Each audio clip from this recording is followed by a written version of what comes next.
Mira, estamos en el Hogar Luis Amigó de Burjasot. Es un centro de acogida de niños y niñas y adolescentes que mantiene una situación de guarda y tutela por parte de la Administración. Actualmente aquí viven, son 7 plazas, es un grupo mixto de niños de edades comprendidas entre los 7 y los 18 años. Mira, la trabajadora social en los centros y en los hogares de acogida es múltiple, pero sí que tiene como varias áreas, ¿no? Lo que sería un área documental fundamental de cada uno de los chiquillos, y es un agente de cambio, es decir, hay que darle a todo crío o niño que esté en el centro, pues todos los recursos para que se equipare con todas las oportunidades que tienen todos los niños y niñas en nuestra población, desde un plano formativo, desde necesidades educativas especiales, desde ocio y tiempo libre, y también pues todo el trabajo educativo que se desarrolla aquí,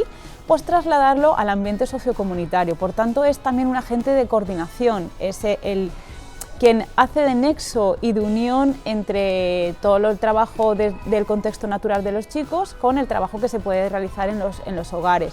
También de carácter institucional, pues el trabajador social es imagen, ¿no?, de centros. ¿Por qué? Porque va a múltiples reuniones, asesora a los equipos y a los técnicos de dirección territorial, y también en las familias pues les ayuda mucho en acompañamiento, en posibilidades, sí que informa de prestaciones, y también pues diseña, colabora en programas, proyectos propios que se realizan dentro de los centros de acogida. Por ejemplo, en este centro el trabajador social tiene un proyecto muy propio que yo me siento muy orgullosa, porque tanto la trabajadora social como yo lo estamos desarrollando, que es el proyecto de autonomía, es decir, el trabajar el tránsito a la vida adulta, porque estos niños y niñas, y sobre todo los adolescentes, tras el paso del hogar de acogida, van a ser adultos, ¿no? Y hay que ayudarles a ser adultos, y eso el profesional que está mayor preparado creemos que es el trabajador social.